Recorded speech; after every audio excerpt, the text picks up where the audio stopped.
कूपा किले कोडिया रावत कीन रहन सा उन सिर फिदा किया अॻियां इमामन युजाहिदून फी सबीलिल्लाह कम इहो ई कनि हूरूं हार ॿधनि सहरा शहीदनि खे।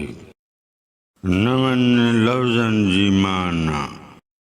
कूपा माना गाज़ी या गैरतमंद, रावत माना बहादुर, साऊ माना बहादुर, साउन ही लफ़्ज़ साऊ इस्म जी मफ़ूली सूरत आहे।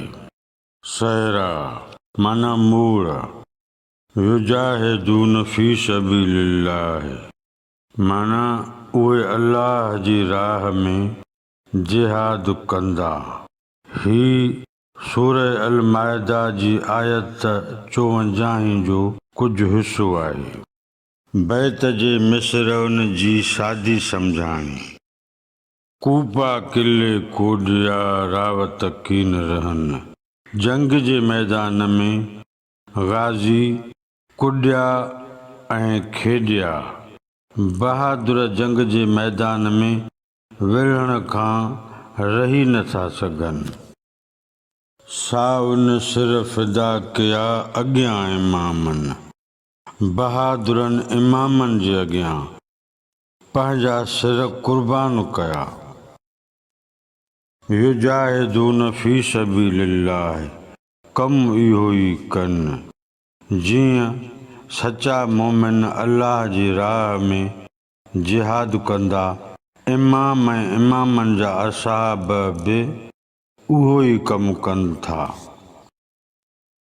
हूरूं हार ॿधनि सहरा शहीदनि खे। जेको जेको बि शहीद थी रहियो आहे जन्नत जूं हूरूं उन वटि पहुची उनखे मोड़ ॿधनि थियूं।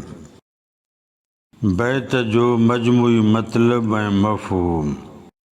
जंहिं लश्कर, जथे, दस्ते या टोले जा सभु रुकन मुतक़ी ऐं परहेज़गार पहलवान हुजनि, उन मुख़्तसर टोलड़े जो वाह जो मोहींदड़ मंज़र हूंदो।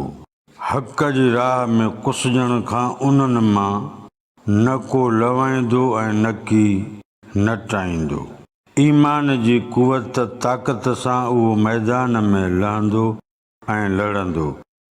लतीफ़ साईं अहिड़े किले ऐं कूपनि जो ज़िक्र हीअं थो करे।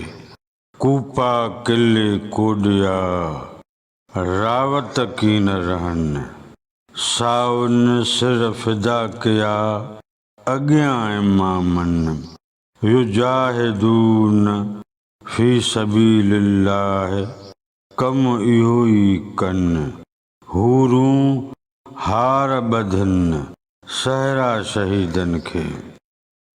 जंग जो मैदान ॾिसी बहादुर कीअं बीही रहंदा। हू सभु बहादुर सहाबी इमामनि जा इमामनि तां फिदा थी वेंदा। इहो ई अमल कंदा रहंदा जीअं क़ुर शरीफ़ जी सूरतुल माइदा जी आयत 54 में चयल आहे त उहे अल्लाह जी राह में जिहाद कंदा। जीअं को विढ़ंदे शहीद थिए थो त उन वटि जन्नत जूं हूरूं पहुची थियूं वञनि ऐं पहुची उन शहीद खे मोड़ ॿधनि थियूं जीअं शादीअ में घोट खे मोड़ ॿधा वेंदा आहिनि।